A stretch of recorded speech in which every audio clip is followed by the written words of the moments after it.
Without further ado, allow me to welcome our very distinguished and eminent speaker of tonight, Professor Pinkesh Shah. Professor Shah is a senior faculty director of programs at the Institute of Product Leadership and was most recently the Global VP of Product Management at McAfee. A very warm welcome to you, Professor Shah. We are absolutely thrilled to have you here with us tonight. Please take the session forward. Thanks, Shama. Hope you guys can hear me okay there. We can hear you. Lovely good evening there. It's a lovely morning here in United States where I am right now, but certainly good to connect. This topic is kind of near and dear to my heart, having been an engineer in my life, having managed projects for a good portion of my career. How that is different. How do people make that transition? So what I thought is I'll organize a few of my thoughts and then kind of really open it up for Q&A for all of you. Since it's a smaller group, it might be easier to ask individual questions. But I thought what would be a good idea is to probably talk a little bit about, what is product management? Perhaps 5 insights as you move from project to product management, and perhaps 5 learnings on people who have done this before. What are the kind of learnings from their experience having done this in the past, especially the alumni base, almost 3,000 people who have graduated, a couple hundreds who I personally have mentored and been involved in coaching them. What has been the learnings from their journey, right? So that's kind of what I thought. I'll summarize quickly and then open it up for Q&A. Yeah. By the way, the summary of the entire conversation that I'm sure is about to ensue is really up in this one picture. And I think, while I like this stock image, it kind of represents that important concept that making a career shift is never a button switch, is never as linear, as easy as it might have been in the early part of your career as you try to do this as the mid or senior levels of your career, right? And so it is as tricky, it is as dangerous sometimes, it is as difficult as it sounds on this picture, because primarily you're trying to switch from a current role, a current company, to perhaps a different role in the same company or a different organization while you are still flying in this plane, right? Most of the mid-career professionals don't have the luxury or the liberty to kind of stop, pause, come back to the ground, from the current plane, look around for a couple of years and then again take off, right? Most of them are going to have to make that switch while you are flying. And so it's as tricky as changing planes in midair. So I just wanted to kind of make sure that all of you also sensitized to this topic in the context that I wish there was a button switch. I wish there was a 3-letter certification that will make you get there, but I don't think that exists, right? A little bit of my background. I think Shama already did a good job in kind of maybe inflating my ego by giving great introduction. But I'm a hardcore engineer. My humble introduction is a hardcore engineer who accidentally became a product manager, and since then I've been in the product side. And so happy to share some of those learnings as well through my own journey. So let's kind of first define product management in a more practical sense. There are a lot of formal definitions that exist, but in the purpose of today's conversation and in the interest of time, I'm going to kind of give you a more practical way of understanding this, right? There are 3 fundamental parts of the journey that somebody orchestrates, and that someone is a product manager in an organization, right? Can we build something that is of high value, that is solving a real problem, that has a set of people who are really wanting it to be solved? Obviously, our solution is something that people should be dying to buy. And I'll talk about the transition 10 years ago. Product management was about building capabilities which is easier to sell, right? We have enterprise sales folks who obviously play golf, eat sushi, and sell large enterprise deals. Welcome to the last 7 years of what we call digital product management. We have to build products that people are dying to buy. right? Which are not necessarily easier to sell. That's not the principle. The principle is shifted to, people are really dying to buy, right? And third, can you actually make money with this whole concept and whole process of solving, customers' problem? Now, if you really map this down to three specific evaluations, feasibility, desirability, viability. And that really is the crux of what a typical day in the life of a product manager looks like, right? Can I look at a new product, new offering, new service? It could be a productized service. It could be a service-led product, right? It really doesn't matter. The definition of product is fairly broad in today's context, but can you really fundamentally answer these three questions, right? That's kind of the nutshell of what a typical product manager does. Now, an exploration, hence, for a typical product management mindset, and this is very important to understand as we talk about skill set, it's also important to understand the mindset around desirability, again, feasibility, and viability, right? So that is the crux of what product management is all about. Now, if you contrast this with project management, which I will do in the next 5 minutes, you will realize that there are portions of this that a project manager may be equipped, may be skilled to do, especially on the feasibility side of it, especially the scheduling, resource management, ensuring that the right deliverables happen at the right time, at the right budget, by managing the cross-functional dependencies. There's a lot of project and program management, and hence it is a good stepping stone, but it is not enough to really play the role of a product manager, right? So just going to make sure that I bring out the contrast right off the bat. And now if you kind of break this up into specific skill sets, right, across the three bubbles, here is what the lay of the land would look like. For a typical product management role, and I'll differentiate between role and title in a second here as well. But the way organizations are built, they're built more on roles. And then obviously, HR would be creative enough to give some titles, but at the end of the day, it's really the roles that matter in the organization, right? And so these are the typical skill sets that you would find, across the three areas we talked about. Now, if I summarize these into what I call, 25 kind of competencies, core competencies of what an awesome global product manager ought to have, then this is what that chart would look like. Now, again, this chart is a little busy chart. We infamously or famously call it the pizza diagram. You can download this from the website, so I'll let you kind of read for a few seconds on the screen. But if you'll notice, there are 5 categories of what a product management skill set ought to look like, right? Market analysis, who's the customer, what's the competitive landscape look like, what is going to be your differentiator if you really want to build something. um, are you solving intrinsic problems, or are you solving core problems? Are you solving latent problems? What is the pervasive nature and the alternatives available to those problems? All of that, qualitative insighting, quantitative insighting using cohort analysis, conjoint analysis, a qualitative analysis using design thinking, empathy mapping. These are all typical parts of a skill set under market analysis. The second part is the strategic planning skill set, which is, you figured out that, okay, there is a problem worth solving. You figured out that, there are a few customers, perhaps in the early validation space, who have agreed, but can we make money? Is this a feasible, viable project, and a product that is worth building? Is this service going to have a great long-term view? What is the view? What does the strategy look like? First version is fine, but what does the next 5 versions look like? How would we monetize this? Pricing, packaging, the overall P&L and forecasting revenue. Remember, at the end of the day, it has to be self-sustaining. According to the management goals, it has to actually make some revenue. Otherwise, it becomes a pet project and a good hobby.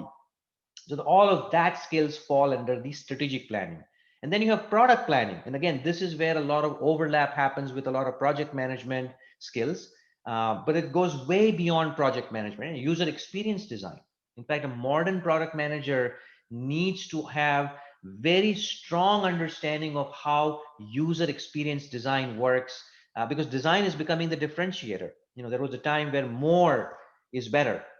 There is a time now where it's not about more features, less is more in today's world, but the ones that you do are done so well that customers are just absolutely delighted by the way it's delivered to the market.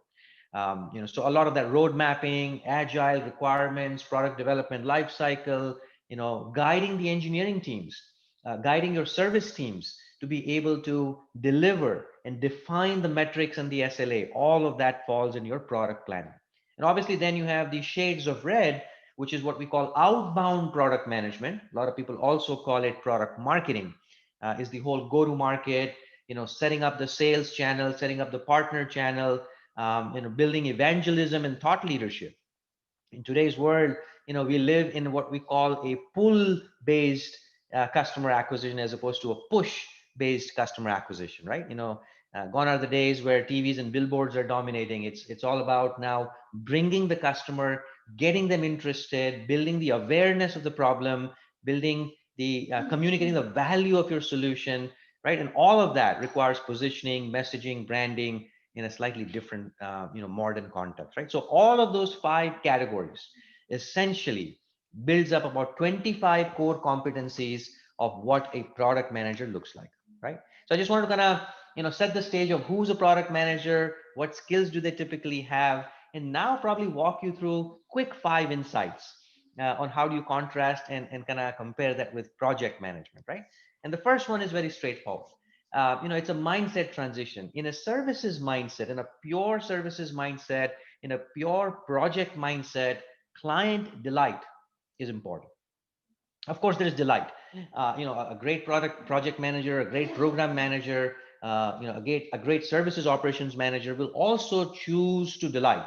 But what they choose to delight is a client, as opposed to product management is delighting a market, right? You drive repeatability. You build something once and you build it in a way that a large segment of the market, a large set of the customer population, leverages that work that you've built, as is or with little modifications. And so our goal as a product manager is to kind of evolve from an individual customer by customer, account by account delight to what we call a market delight, right? The first important contrast between the two. From a mindset perspective, this is a little chuckle, and I think Dilbert should make a comic strip on this. The first reaction that happens in a pure project management mindset when you hear the word jump is how high, right? You take a typical project manager, account delivery manager at a services company. Let me use some examples in India like Wipro, Cognizant, Persistent, and so on and so forth. The first thing that comes to mind is the client gives the requirement and says jump, and the first question is, how high? How high do you want us to jump? Because the mindset in the model is very time and material driven. A product management mindset will also jump, will also execute, but first ask the question, hey, you asking me to jump, but why? You asking me to jump because you like the sound of me jumping?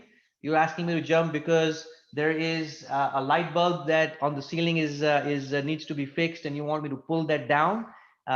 You want me to jump because there's an ant crawling by, and you want me to squash that bug?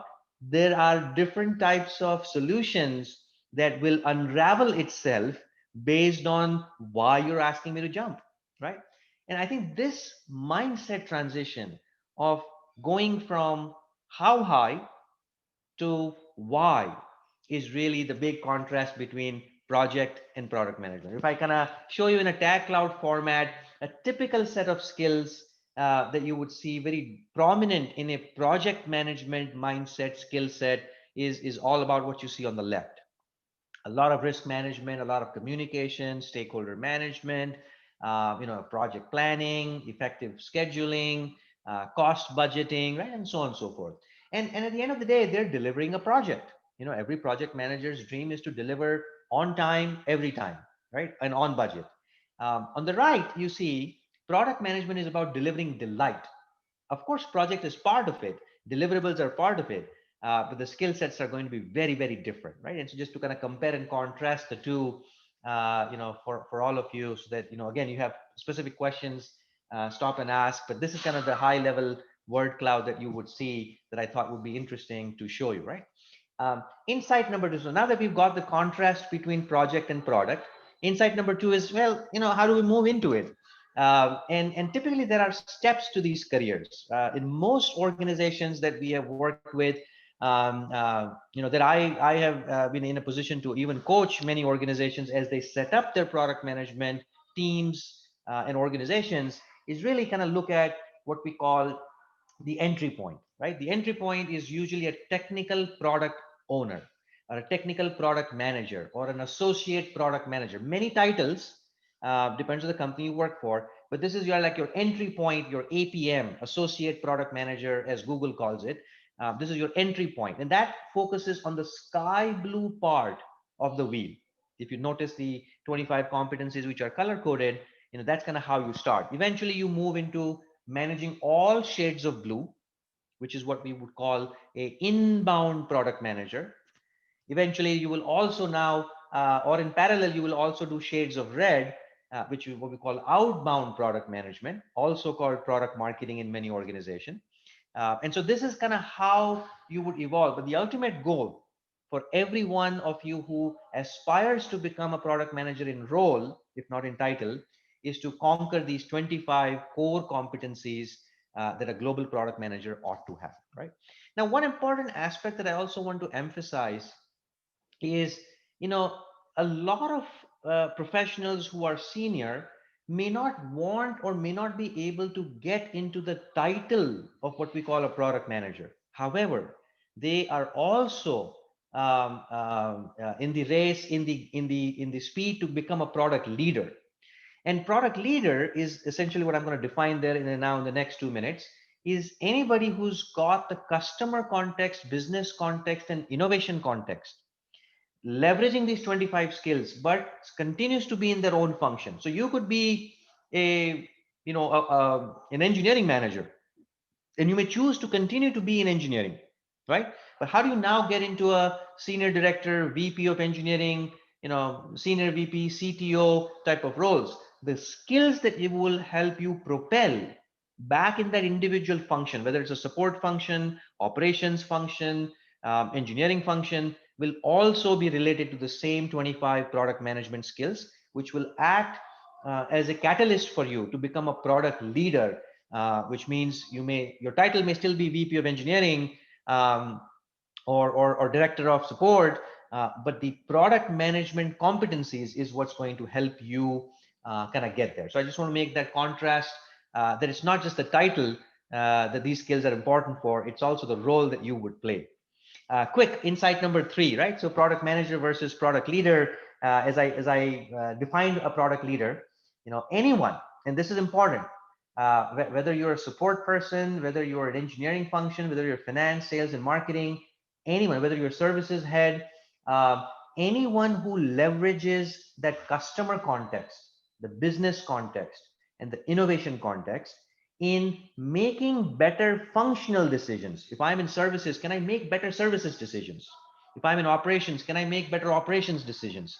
Keeping the customer context, business context, innovation context in mind, you eventually can evolve and grow into becoming a product leader, right? So there's a myth that somehow you have to be in a title to be a product leader. I think many organizations now practice this, where they have a product leadership competency part of their appraisal process, even though they are not in the product management function or group, if you will, right? Because this is very, very crucial for the rest of the organization to also become a lot more customer centric and a lot more scaled, right? And so this whole concept of kind of role versus title is my next insight that I want to kind of make sure that especially if you are a project manager, most project managers eventually evolve into a product leadership role.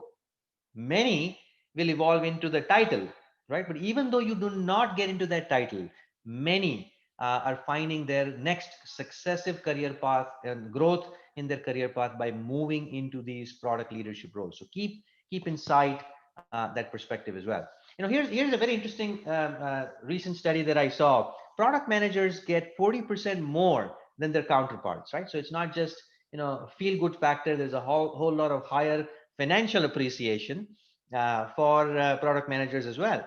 And when I say counterparts, apples to apples, right? The same level of experience, same level of background, with a colleague of yours, if you compare, the two, anywhere from 40 to 80% is what I have personally seen, as I've hired many product managers in my team, and I've seen what happens in the industry, right? So this is fairly important, hence, and hence what I'm trying to reascertain as you make this shift from this project to product is obviously cost versus value, right? What is more important to the customer, what the customer is willing to pay because of the higher perceived value is much higher for what you see on the right than what you see on the left. Now, whether you're in India looking at this as paneer tikka, or whether you're in Singapore looking at this as the this Malaysian satay, it doesn't matter. What the customer will pay is a lot more for the right than what they would for the left, even though in reality most of the right is made from what is most in the left, right? And so kind of that's kind of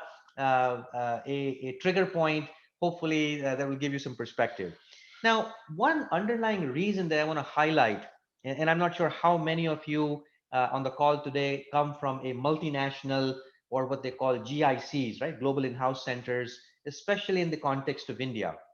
Last I checked, there were about 1,256, MNCs, like, Intels and Googles and Siemens and McAfee's, and so on and so forth, who Microsoft, right, and who have their centers in India. And obviously, there's a lot of project managers, a lot of engineering professionals. Now, turns out that the driver for setting up these large teams in India was all about low cost arbitrage. Well, it turns out that 15 years later, that low cost arbitrage is no longer an arbitrage. There are lower cost economies available to the headquarters now, right? And so if you now map the maturity curve of a typical MNC in India, across an x-axis, which is kind of your talent pool, and on y-axis, the kind of ownership that an individual or a team would have sitting in India, right? Especially in a remote function. um, this is where we have found, as part of the product leadership maturity model research study that the institute created, roughly about 35% of companies fall in what we call the level 1 maturity, right? So level 1 maturity is all about optimizing. Somebody at the headquarters tells me what to do, and pretty much the team does it faster, better, cheaper, right? Then you have a level 2, which is scoring beyond a PL score of 50. And a level 2 is really all about who you have in the talent pool, from the x-axis, as you see, the kind of maturity that you see in the organization, but also the ownership that you see kind of moves up, right? You're not just owning the technology, you're now owning a set of features. You're making decisions about what will go in that product, right? And that's kind of your level 2. Another about 38 to 40% of the companies kind of fall in level 2. And then there is a level 3, which is the aspirational part that every MNC, every company is trying to evolve to, which is, can we not just co-create, but can we just kind of build an entire product line, service line, new business line, sitting in India at the offshore center for a global market, right? And obviously that maturity level is there with fewer companies. About 20%, 25% of the companies have now reached. By the way, these numbers were very low.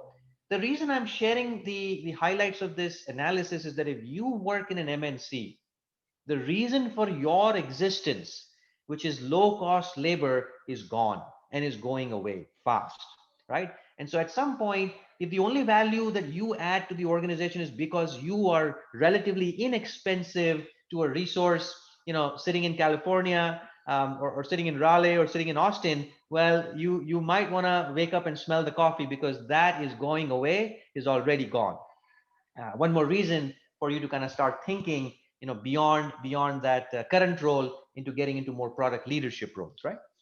The last insight I will share, and maybe pause for some questions before I share you some tips and some learnings from others, is eventually most product managers will become CEOs. This has been time and time proven again.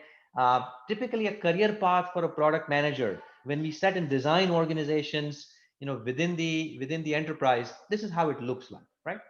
You start with your tech PM, your associate PM, your business analyst, your project management, right? Roles evolving into growing very fast, kind of vertically, and at some point you start growing in a lot more strategically, right? So you have senior PM, you have group PM. Group PM is also when you have starting to kind of see some people management. Director PM, obviously you'll have more than one product lines.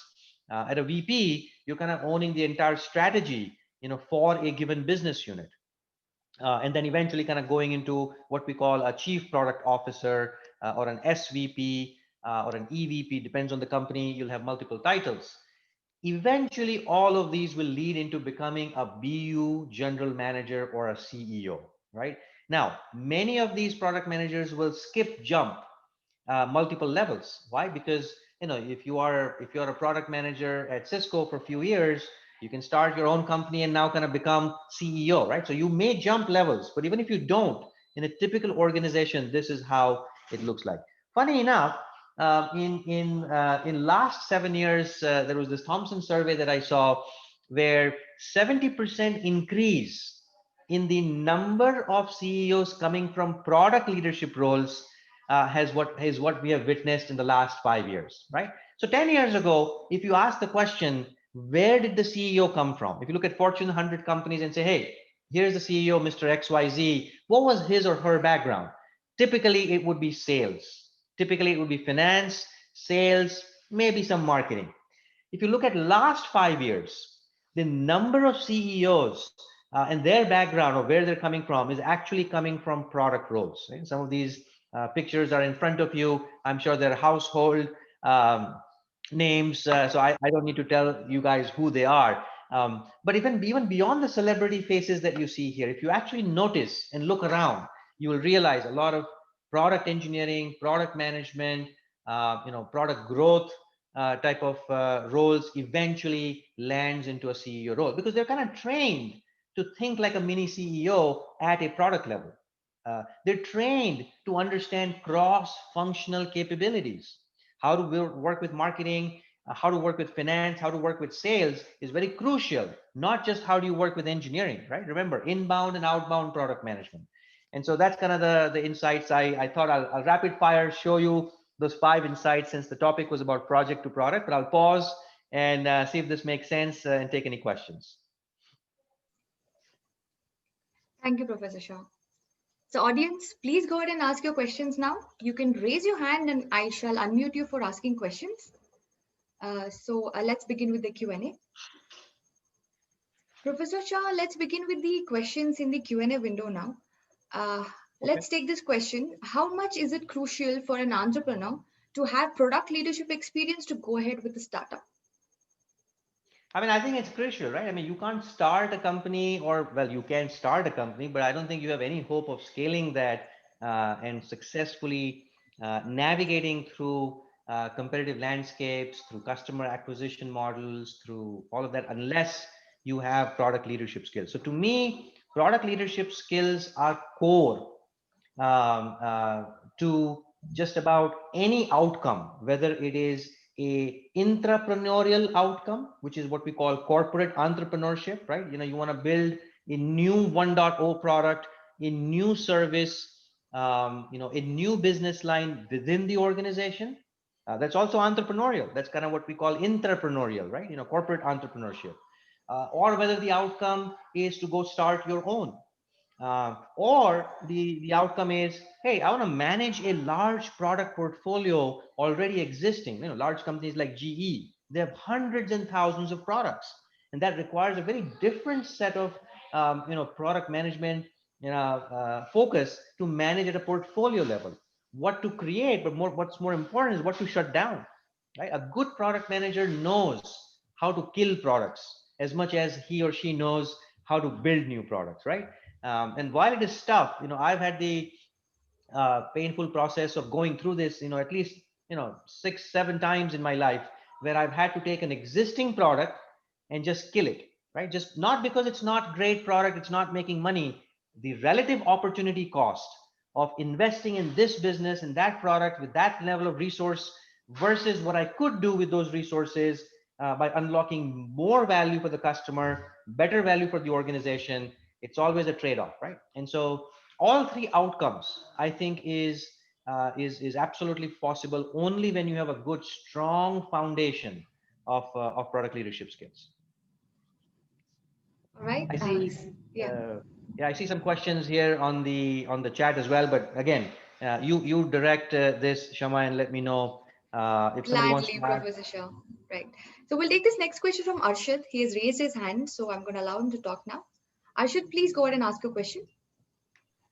Hi, this is Arshad. I'm working as a project manager in Wells Fargo as a senior project manager. And my question is basically, my organization has completely converted into Agile and Scrum, and we are going to work in product platform instead of projects.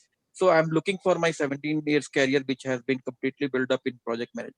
So how to transform my career in product management instead of project management? Because all of a sudden, what milestone I should think and how to go forward based on the roadmap? That is my question. So, I'm going to try and answer this question partly now, but also maybe walk you through the 5 learnings that people have had, which is very similar profile to yours, in the past, right? How have they made that shift? And in the process, I will also kind of answer the second part of the kind of question in more details, right? But the short answer for you is that a lot of companies are finding themselves, especially thanks to Agile, where the whole development methodology changes in terms of how you deliver services, how you deliver products. But more than just the development, the business side is also becoming more agile. The customer is expecting a lot more, lot faster, than the typical waterfall model where you were releasing something every 6 months, right? Now, in that context, now add to that, thanks to cloud, thanks to a lot of SaaS-based business models, where customers are also saying, hey, look, I don't want to pay $1 million and take 9 months to evaluate your product. I would rather get started at $1,000 a month and stop if I don't see any value. Which means not only is the product and the solution, when I say the solution, it could be, like I said, a service-led product or a productized service, right? These are all variations and forms of the core product. You can take that product and re-architect it, but that's not enough. You now need to repackage it, reposition it, reprice it, and all of that is going to be new skill sets. So short answer is, first try to get into the mindset of product, which is very different than project. Like we said, how high versus why. And second is go back to that 25 core competencies and start mapping out where your gaps are, and have a concrete plan that, look, every 30 days, I'm going to narrow that gap. I'm going to pick 4 or 5, dots. In fact, a lot of our alumni have shared the stories. They've taken a full bleed picture of that wheel and just posted this in front of their study area, perhaps their bedroom, wherever they see things more often, and just put a little dot saying, look, this quarter, this next 30 days, I'm going to conquer 1 and 8, right? So that means that you're going to now learn, develop skills. Now, I'll share with you some capabilities on how you learn. Turns out that everybody is not very good at it. I was not very good at it. And I wish somebody had coached me this in early part of my career, that there's a difference between knowledge and skill, right? And I'm going to try and give you with an illustration in a few minutes from now. But that's kind of the short answer. Hopefully that makes sense. Yeah, thanks for answering. And with an add-on of this, I would like to ask one more thing: that if somebody is working as a project manager, he's a Prince 2 or PMP certified. So looking forward to the next goal or milestone, which certification is suitable? CSPO, PMPO, a lot of certifications in the market which gives a track to go forward for product management expertise and maybe product management career. So what a project manager should do so that he can be considered as a product manager in terms of certification, in terms of knowledge, in terms of management skills as well. So, since we're on an open forum, I have to give you a politically correct answer, which means I'll be dumbing down a little bit on how I feel about this area. But if you see me one-on-one, I may be a little bit more blunt. and give you a little bit more intense answer. The short answer is certifications are only an icing on the cake when it comes to product. It is not a core requirement. Most hiring managers will appreciate the fact that you have a certificate, you have a degree, you have some kind of credentials, and that shows sign of you being serious about it, that you've been exposed to perhaps some good best practices and function. But at the end of the day, resumes are dead, right? What people are really looking for is a portfolio, a demonstrable portfolio of skills that you can actively show us that you worked on, right? So certifications were perhaps a great way to get into these types of roles in a kind of project management or perhaps other types of business analyst type of things. For product management, don't count on it. Is the subtle answer. It's good to have it. If you want to have it, if you can afford to have it, if you can spend the extra time to have it, by all means get it. But it's not the certifications which will get you the kick-ass career path and the growth. It is the demonstrable skills, and how do you build those skills and how do you demonstrate them, more importantly, which is going to be the ultimate deciding factor for most hiring managers, right? So all I'm saying is, don't put too much disproportionate amount of time, energy, and effort and money into the so-called three-letter words. Is the subtle answer. Does that make sense? Yeah, 100%. Thank you for answering. Yeah. Thank you for the great question, Arshad. Let's take the next question from Datta Chaudhary. Datta, please come forward and ask your question.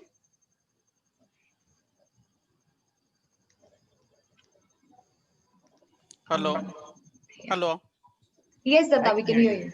Yeah, I just wanted to know now the most of the trends are into digital for product development, and compared to the earlier one, that is a traditional one. I just wanted to know what are the different steps or processes. I mean, lean processes are being considered for the product development globally. What I'm asking for, what kind of trend is going on right now as a You know, cycle, complete end-to-end product development cycle? yeah. Yeah, this is a very longish answer, but I'll try to answer it kind of briefly in the interest of time, and then I'll maybe point you to some resources that may help you go deeper as you study this, right? There are two important cycles, if you will, a typical product lifecycle management goes through, right? We call them search and execute. Now, in the search phase, there are two important milestones further. First is what we call a problem solution fit, and second is a product market fit, right? Now, the first one, which is the problem solution fit, is all about, hey, is there a problem that is worthy enough, juicy enough, pervasive enough, important enough to that is worth solving? And the fact that you have now found a problem that is worth solving, do you have a potential solution, even though the solution is in a prototype phase, even though the solution is not the most elegant form, it's not fully developed, but do you have something that can now be validated with that set of customers to say that, okay, if this is the problem, do you agree there is a problem? The customer says, absolutely, I want to solve this problem. Number two, here's my solution. Do you like my solution? Will you be accepting this particular solution as a way to solve that problem? And the customer says, absolutely, yes. When you pass these two validations, you're technically what we call crossing the first milestone called the problem solution fit. But that's not enough. Now you need to be able to take that so-called solution and go out to a much larger set of customers who you may not be having the privilege to position, sell, and evangelize yourself, right? Think about it. That Samsung phone that got sold to you in some remote store, in the electronics store, in your area of the city that you live in, the product managers at Samsung or Nokia had absolutely no notion of how that's going to work, right? Because they're not connected to you. Yet the product is packaged, labeled, positioned, presented, priced in such a way that you are absolutely buying that. Even a slightly less educated, seller is able to now sell you, right? Because the product itself is the value proposition is awesome. If you are able to do this with larger sets of people, you're now reached what we call product market fit. Once you cross these two, you're out of the search and get into more the execution, where now you have multiple products, multiple large organizational, resources. You have multiple channels, multiple partners, resellers, and so on and so forth, right? So the most critical model, you may have heard of lean startup, you may have heard of MVP, minimally viable product, are all rooted in the standard framework of what we call search and execute. The resource that I would like for you to maybe Google this up is Eric Ries has written a great book called Lean Startup. I think you should read that book. If you just generally search for Lean Startup and MVP, you'll find a lot of good resources on YouTube. You'll find a lot of them on the Institute's website, and they're all usually free, which will help you give a lot more depth.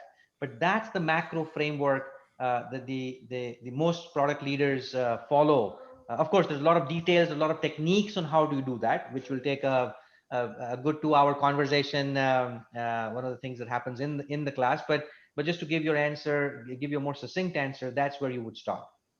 So you mean there is a combination of implicit as well as explicit desires of the customer needs to be captured in the product, could be at a design level in the lab, or you could go in the market and get the survey and get it done and all that and make the customer as a part of the design team. What you just described is just one of the maybe 16 or 17 techniques on how you build MVP, right? And this all happens part of the problem solution fit part of the overall life cycle. Absolutely. Okay, got it. Thank you, Datta, for that question. Let's take this next question from Ujwal. What is the difference between AIPMM, CPM, and IPL? Okay, so AIPMM is the Association of International Product Management and Product Marketing. Just like PMI is the kind of board which issues the PMP certification. There is AIPMM in US, which issues out the CPM certification, Certified Product Manager. So that's kind of these acronyms. If you go to AIPMM .com, you'll find a lot more details about that board. Think of it as like an external kind of board which assesses you on a certain level of baseline skills, so that we know that you've crossed certain better, and it kind of helps potentially on the hiring manager side to kind of filter perhaps some of these candidates, right? So that's what the CPM, Certified Product Manager, looks like. There's also a CPO, Certified Product Owner, which is a certification that the institute runs, which is a 2-hour test you take, and then there's a live demonstration of a live project. You finish that live project, and then if you do well, you're kind of certified, right? So these are all acronyms that kind of come from these certifications. Okay, so Prabhakar Velusamy, please ask your question. I have unmuted you. I have thank you for explaining everything. I have two questions. One is I'm a project manager working in an e-commerce platform and for almost 10 years. And if I want to shift to product manager role, if I apply, I could not apply, right? Because they will be asking for an experience candidate, because I don't have the product owner experience, or I don't have the product manager experience. Because since you said the project is different from product, we have to look into different things. So when the hiring managers look at my profile, they will be looking for something that I have added a value inside of in a service or in a product, that they will be looking for the product, right? So obviously my CV will be rejected, right? So how do I start growing myself? How can I set myself in the track that I can go into the product? Whether should I go with a product owner first and then go for a product manager, or where do I go it? That's the first question, actually. Yeah, no, I think that's a great question. This is one of the things that I was going to talk a little bit about as well. And let me see. Let me see if I can use you. 1 second, yeah. Let me see if I can use this opportunity to maybe show you a parts of my second part of a few slides that I wanted to kind of see if I can answer your question and the question that may be in the minds of many around this area, right? So if you allow me, I'm gonna answer this kind of more visually, if that's okay. So here's one of the learnings, and like I said, the learnings is that, look, your demonstrable skills weigh 80% more than your resume skills. Now, in your case, and in the case of many, when you start out, your resume is not going to be very exciting in the context of a product management hiring manager, right? Because obviously you have 5, 10, 15 years of experience, and all good experiences, but in a slightly project management zone versus a product management. So no hiring manager is going to get excited just on the prima facie on kind of what they see. On the other hand, the way that these professionals, and like I said, thousands of them in India, have made that shift, have made that jump, have made that transition, is by building that skill and then creating a portfolio of that skill to show. So it's one thing for me to say that I have experience in user experience design, right? That I am a UX designer, that I know design thinking. It's another thing to actually show a real prototype of a real startup idea, of a real product venture, or even just take Zomato, something that's all open and available as public, and say, look, if I were to design the checkout screen, if I were to design the reporting section of SAP, if I were to design the ticketing system of Indian Railways, here is how it would look like. You don't need the permission from Indian Railways to do this. Each one of you can simply take a project of passion that you are passionate about, apply what you've learned in prototyping skills, low fidelity, high fidelity, Gestalt's law. There's a lot of that learning. But once you learn, you can apply that into a project, and that becomes a portfolio that you now demonstrate, right? So short answer to your question is the most predictable way. Now, there are other ways, including going to the nearby temple and praying for it.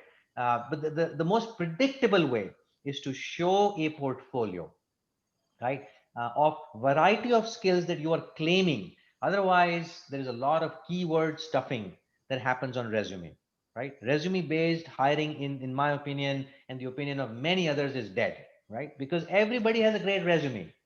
Everybody has done what we call keyword stuffing, all the right keywords, right? And it's kind of very hard to differentiate one from the other. The best way, the most predictable way, is to instead lead with a portfolio. Show an example of work that you've done, which is more tangible, right? If you are in development, what do? They show a GitHub account. If you are a user experience designer, you'll go to Dribble and create a portfolio of the kind of designs you've created. If you're a product manager, you'll build your PowerPoints, whether it's a competitive analysis you've done, whether it's a strategy, plan that you write a LinkedIn blog on something. In fact, one of the things that we've learned, and I'm going to share a case study and then come back to answer the second part of your question, is the following. There is a blog that everybody has to mandatorily write at the business school, which is, if I was a product manager at blah, 7 things I would do. Actually, let me rephrase. 7 things I would do if I was a product manager at blah. And you replace that blah with the company that you are trying to impress. It's a company that you really want to analyze, right? And now you write down and publish this on LinkedIn. Now, this is exactly what a woman called Nina, she did a couple of years ago, and how she landed a job in Airbnb. So here's what she did. She graduates from this school, probably has a couple of years of work experience, but no product management experience. She wants to join Airbnb, which is one of the hottest companies in Bay Area. I'm sure everybody's heard about Airbnb in India as well, right? So here's what she does. She says, if Airbnb were to enter Middle East, here are the 7 things that Airbnb should do as they enter Middle East. And she understands Middle East because she lives there. And she writes down detailed analysis of pricing, competition, the kind of onboarding experiences one should have, localized to that culture and all of that. And she posts this on the online mediums, and there are lots of them. There's Medium, there's LinkedIn. You can create your own website for free.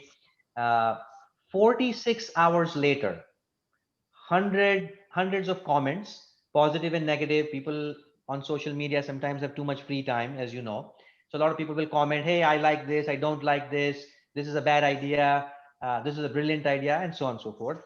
46 hours later, co-founder of Airbnb, who she had tagged, on LinkedIn with her post, responds saying, would you like to come? And I don't agree with point number 1 and 3. Let's say there are some 7 points that she had.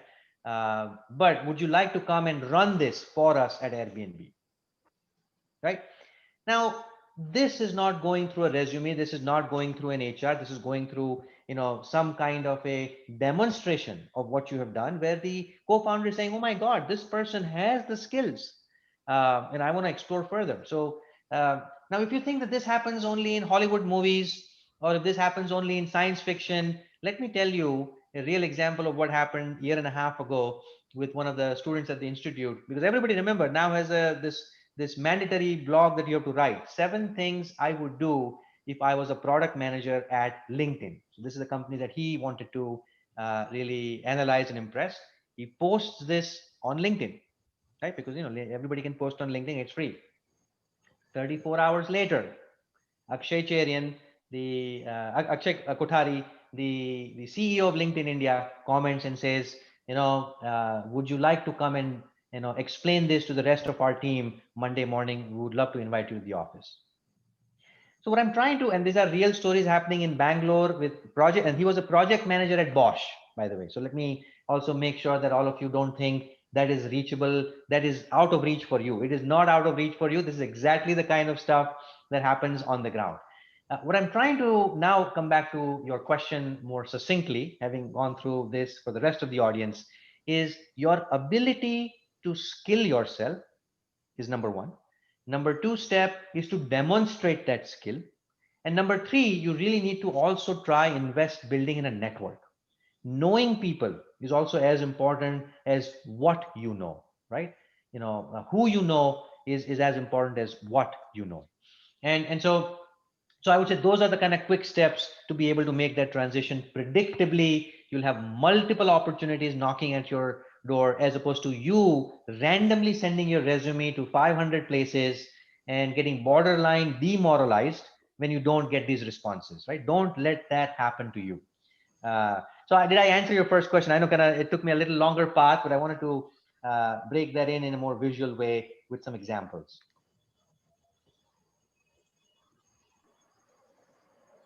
Yes, that's great. That's great to know that how we have to demonstrate. So I just have some little idea about how I can project myself instead of in CV, what value I can able to bring to the team, to the company. Yeah, thank you so much. Absolutely. Yeah. So it's already 9, Professor Shah. Could we take a few more questions though? Absolutely. Right. So we'll just take 2 last questions. I'll take this question from Adarsh. He's getting a little anxious that I haven't taken his question. So he asked us, which role is more relevant for a business analyst with 4 years of work experience? Also, I see many product managers doing project managers work in their firms. So can I say that project management is a subset of product management? I personally think project management is a very important skill. It's a very important role in the organization, because they keep things grounded. They keep things execution driven. A lot of people call them tactical. And it's okay to be tactical. I think getting things done on time, on budget, I think is an important skill. But what I want to also emphasize is that instead of saying one is better than the other, I want to emphasize one is very different than the other, right? While project management is important, it has its own place, should have its own respect, it should have its own kind of growth. Product management is a lot more strategic in nature, a lot more why, a lot more decision making, not just execution, not just implementation, right? And so as long as you embrace the two, I think it's important to know. Now, is one a subset of the other? I think it's a politically charged debate. So I don't want to engage in that. And I would say, don't worry whether one is a subset or of the other or not, because it really doesn't matter even if it is. What matters to you is, do you enjoy the product side? And if so, well, get started, excuse me, with all your gaps, get started with all the things that you need to build, and start growing in that path. Um, if you like the project side so much and you don't enjoy on the product side, now that I've explained to you what a product side is, well, then continue to grow within projects, right? I'm sure at some point, you will also find, high level of takers in that space. Although the trend has been quite the reverse. A lot of people feel stuck, and this word that they use is exactly that, right? In fact, the recent survey that SHRM did was almost this, right? 45% of mid-career professionals feel that they're stuck. Now, when we looked at this is an alarmingly high number. By the way, a large portion of these respondents were project managers also, right? So the news is bad, but it gets worse for project managers because a lot of them feel that they're stuck. So we actually analyzed it, and I've had to see this with my own teams over the years, especially with larger organizations like Netrex and IBM that I was part of. And here is the best definition of stuck that that I have seen, have heard, and I've actually seen this in action in many cases. So let me share this with you to really assess. And you don't have to raise your hands if you're stuck or not. You can kind of self-evaluate this yourself. So the definition of stuck is this, and I'll let you read this, for 10 seconds.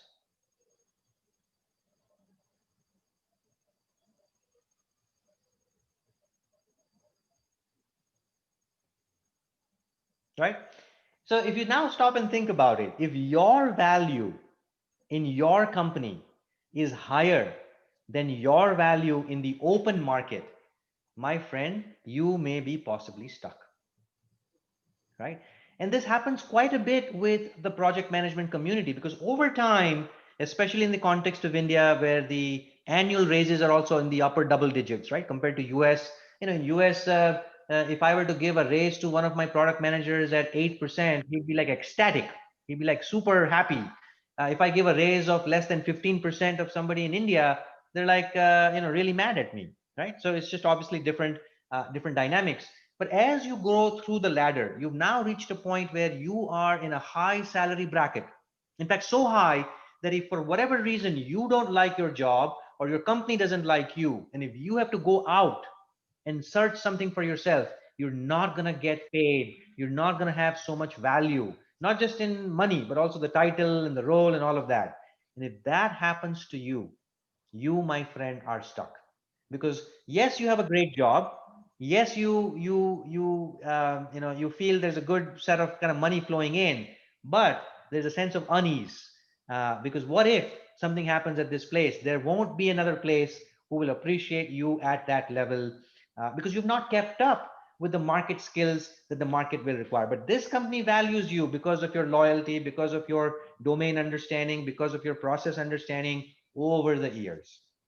So coming back to the question, make sure that you don't fall in this bucket called stuck, right? And so if you love what you're doing, I don't think there's a chance that it will happen. But product management usually is the way out, even before you get stuck, right? That's why a lot of people make that transition. Right. I hope, Adarsh, that answers your question. And this one last question, Professor Shah, from Rituja. Does the ICPM program offered by the Institute provide placement assistance? I will let the product specific, program specific questions kind of handled by Shama and the team. As a faculty, I'll tell you, we've seen hundreds of success stories with these programs. And not because the program gives out a nice 3-letter word, which is important. Of course, that 3-letter word is also important. It has now a brand. It has a meaning in the marketplace when people hire. But more importantly, because the entire process of learning by doing is the one that is allowing the participants to build that systematic portfolio throughout the journey, every week, every month. And so by the time you're done with this, any such program, Berkeley runs a very good program, by the way, which is exactly like this, learning by doing, right? It's not an academic program. It's a program that forces you to not just learn, but also apply in the context of a project, a live industry situation. And now when you do that, when you're being evaluated on it, you're being coached on it, you learn A, much better, but B, you now have a portfolio that automatically gets created that is worth showing to that prospective hiring manager, right? And so hence there are hundreds and hundreds of success stories. I'm sure many of them that you can reach out to on LinkedIn, on the institute's website, and I'm sure the institute's team will be able to share more context. In fact, um, I was going to summarize that one point, and maybe I'll use that as part of the question that was asked, which is this whole knowing is not the same as skilling. And I'm using the word skill a lot. So I want to kind of give you a quick, 60-second view on how adults learn. This is what we call learning how to learn, right? How adults learn. And there are 4 levels of learning. And I want to make sure that every one of you makes this distinction, going back to the question of certifications and learning, but it's an important choice. The choice is which program will you join, the choice is which books will you read, the choice is which path will you take to make that transition. These are critical choices. These are very, very life defining choices. And I encourage you to take some time to make that decision in a thoughtful way using some kind of a simple guideline framework. Don't just randomly sign up for something because every program is not for everyone. Now, here are the 4 levels. Awareness, which is I know a little bit about the subject, a little bit about that skill, so a little bit about that area. Second, literacy. I can construct sentences around it, right? So let's say IoT is a topic.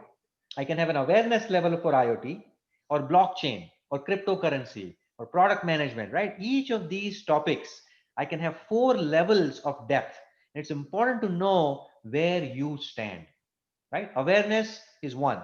Second, and by the way, how do you build awareness? Thanks to YouTube, thanks to Coursera, thanks to Udacity, thanks to a lot of e-learning programs, digital learning programs, Upgrad, Coursera, Udemy. There are many choices, right? Where you learn things more at a digital level, self-paced level, a little bit of coaching here and there, but mostly self-learning, right? That's awareness.